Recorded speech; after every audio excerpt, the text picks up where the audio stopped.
Banyak negara yang iri sama kita. Oh my Banyak negara God. yang benci sama kita. Banyak negara yang iri sama kita. Ini pengakuan dari Bapak Prabowo. Tentunya dia malu guys. Sampai bilang, sampai cakap semacam ini ya. Seorang pemimpin. Padahal ya hasilnya Tidak nol pernah guys. benci orang. Hai teman-teman semuanya, assalamualaikum warahmatullahi wabarakatuh. Berjumpa kembali dengan saya guys. Saya doakan bagi teman-teman yang tengah berusaha, yang tengah ya mencari nafkah, semoga diberikan kelancaran oleh Allah Subhanahu wa taala, diberikan rezeki yang banyak, yang barokah tentunya guys. Dan mudah-mudahan Allah berikan kesehatan untuk kita semua selalu dalam lindungannya. Amin amin ya rabbal alamin.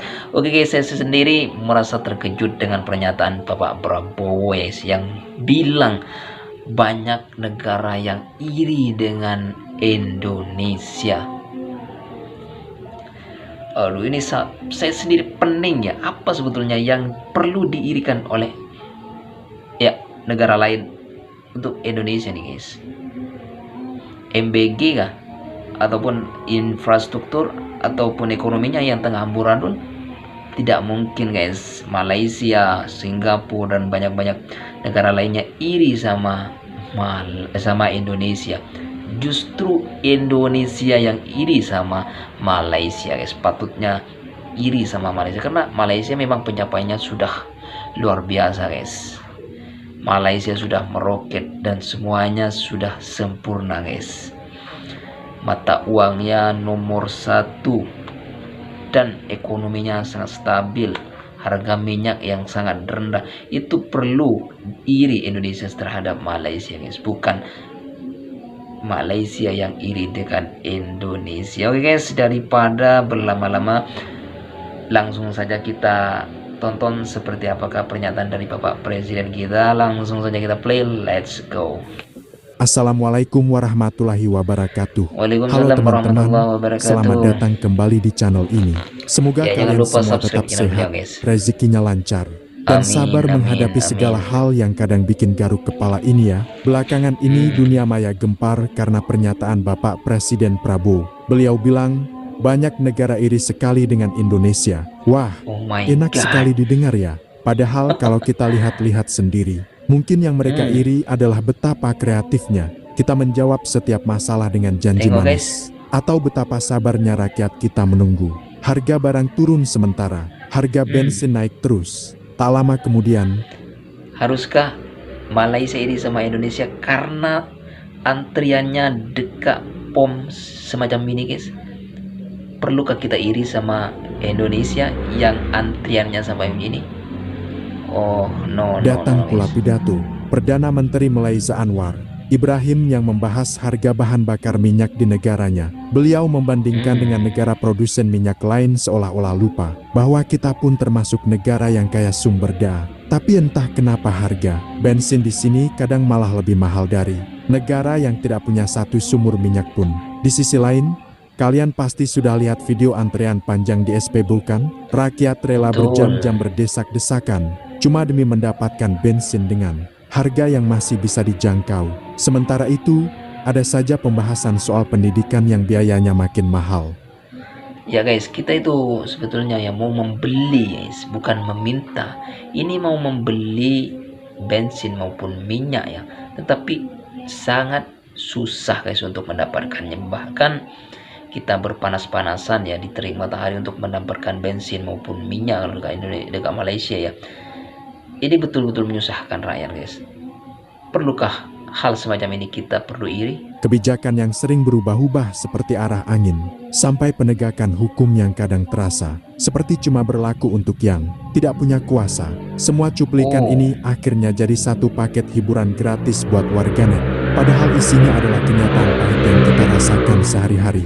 Pada video kali ini, pajak pun kita akan lihat dulu dikejar cuplikannya, dekat pom bensin lalu bedah guys. satu Gila persatu. betul ya. Tujuannya bukan untuk membelah satu pihak atau menyalahkan sepenuhnya, tapi kita cuma ingin tahu, apakah yang diucapkan itu sesuai dengan kenyataan di lapangan, atau cuma sekadar pidato manis buat menenangkan hati. Dan mari kita lihat, apa saja tanggapan kalian semua yang sudah lelah menunggu perubahan yang nyata. Yuk, tanpa berlama-lama, mari kita simak cuplikan videonya terlebih dahulu. Lalu Terengganu, dan saya jawab. Baik, pertamanya kita kata mengapa dulu kita turunkan dan tak boleh turun lebih dari ini. Jangan kita banding dengan negara yang bukan pengeluar minyak, yang tinggi harganya. Harus banding dengan Qatar dan Saudi. Yang berhormat Lalu Terengganu, harga minyak di Malaysia ini lebih rendah daripada Qatar dan Arab Saudi. Nah, ini yang patut kita iri, guys. Malaysia tuh tak nak dibandingkan dengan negara-negara seperti Indonesia. Dia langsung bandingkan dengan yang punya sumber minyak, yaitu Qatar maupun Arab Saudi, guys.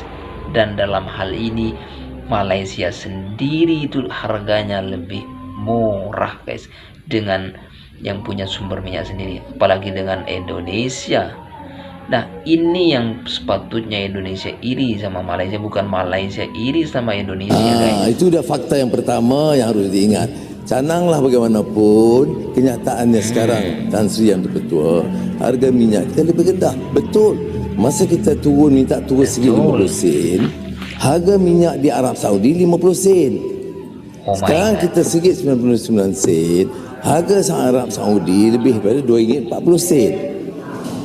Dan kata malah UAE 2 bulan lalu menaikkan harga minyak. UAE mengeluarkan minyak dan gas yang besar. Jadi ini kenyataan ekonomi yang berubah. Jadi kalau katakan saya janji dulu minyak harus lebih rendah dari Arab Saudi, sudah ditunaikan. Ditunaikan. Ini ya Senin tanggal 13 kawan-kawan, di sore hari.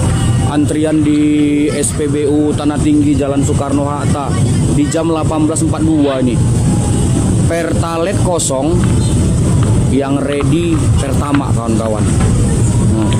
Inilah antriannya di sore hari ini ya. Kita makin mati, guys. Bayangkan Pertalite kosong, Pertamax Pertamax yang ada. Ini maknanya rakyat dituntut untuk beli Pertamax, guys. Inilah permainannya. Memang kita ini dibodoh-bodoh. Hari Senin sore.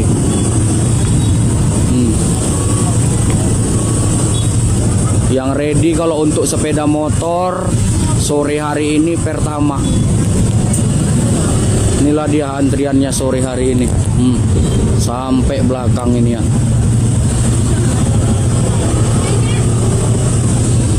Sampai belakang sana. SPBU di Tanah Tinggi nih Kak, di dekat BSM.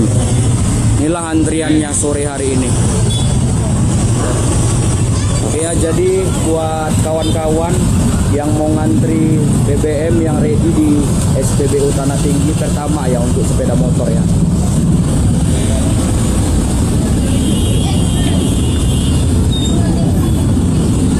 Tengok nih antriannya. Aduh, ramenya. Semoga cepat berlalu lah kawan-kawan ya kan, jangan kayak gini aja, susah kita kayak gini. Untuk mau besok pagi mau berangkat kerja, ngantar anak sekolah, mau belanja ke pajak ya kan. Inilah persiapannya ini. Oke ya kawan-kawan ya. Hei Pak Popo, Bapak kalau nengok berita ini malu nggak sih Pak? Tapi memang sepertinya pemerintah Indonesia ini nggak tahu malu sih kalau menurut aku. Oh my god, ini tamparan keras bagi pemerintah, guys. Ini sungguh-sungguh ya. Kenapa ya rakyat sekarang ini pada melonjak, guys? Karena ini memang kelakuan daripada pemerintahnya yang tidak pernah mendengarkan aspirasi rakyat. Maka dari itu rakyat geram, guys. Ya seharusnya anak itu tidak boleh durhaka sama ayahnya, tetapi dalam hal ini rakyat tuh durhaka ya sama pemerintahnya, karena memang pemerintahnya yang memberikan contoh yang kurang baik. Bikin program MBG biayanya triliunan bisa. Kemudian itu membangun ribuan koperasi desa Merah Putih juga bisa. Tetapi ketika ada bangunan sekolah yang mau roboh, warga yang memperbaikinya, kan nggak tahu malu kan? terlalu bangga dengan program MBG, tetapi lupa Betul. bahwasannya bangsa ini itu yang dibutuhkan adalah kecerdasan. Jadi kalau Bapak menginginkan anak-anak Indonesia ini cerdas, bukan makan-makan aja Pak yang dipikirkan, tetapi adalah kualitas pendidikannya. Nah, Kalau cuma yang sekedar penting, guys. makan, hewan ternak pun makan Pak. Ya. Astagfirullah. Indonesia bubar pada tahun 2030 bisa jadi akan kenyataan seperti pernah dinyatakan oleh beliau. Tetapi di negara lain mereka sudah bikin kajian-kajian di mana Republik Indonesia sudah dinyatakan tidak ada lagi tahun 2030. Mereka ramalkan kita ini bubar. Kenapa? Ini Prabowo sendiri yang Karena mengatakan, hampir guys. seminggu ini warga Konoha heboh dan gagap gempita karena Kepolisian Republik Konoha berhasil menyita emas puluhan kilo dan uang ratusan miliar dari seorang yang dipuja-puja Pak Pendekar Hukum di negeri Konoha, yaitu Jaksa Konoha. Ternyata saudaraku, warga Konoha kembali kena prank. Mereka katanya telah berdamai dan berkompromi. Bahkan orang sekelas Dewa Hukum Pak Mahfud MD turut memberikan komentarnya. Simak. Bahwa pengalihan perkara mantan Jampitsus Febri Agriansyah ini adalah produk kompromi dari perang proksi, bukan jalan penegakan hukum yang konsisten. Banyak yang curiga bahwa pengalihan atau penyerahan kelanjutan penyidikan tersebut ditujukan untuk mengaburkan perkara ini atau untuk melokalisir perkara ini agar jangkauannya terbatas pada tersangka yang sudah ditetapkan dan tidak boleh menyentuh yang lain. Bahkan bisa juga ini merupakan jalan untuk mencoba meniadakan kasus. Sungguh Konoha ini negeri pura-pura. Lawak memang pura-pura heboh, pura-pura menegakkan hukum. Ternyata ada udang di balik toge.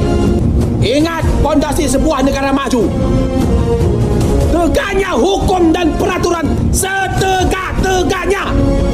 Kalau Konoha sampai kucing beranak kuda, tetap akan jadi negara mediocre. Camkan itu. Salam akal waras. Wah, mau dibawa kemana Indonesia ini sekarang, guys? Seakan-akan aspirasi rakyat tidak pernah digubris, tidak pernah didengar oleh pemerintah, dan pemerintah asik ya membanggakan diri mereka, guys. Asik ya berpidato ya seolah-olah dia sudah membawa Indonesia ke jenjang yang lebih baik, tetapi faktanya nol, guys. Oke teman-teman, terima kasih sudah menonton video ini. Saya tidak ada maksud untuk teman-teman mengkritik maupun menjelekkan, tetapi dalam hal ini lebih kepada bahan pembelajaran, guys, karena saya sangat cintakan Indonesia. Oke guys, cukup sampai di sini dulu. Saya undur diri. Wassalamualaikum warahmatullahi wabarakatuh.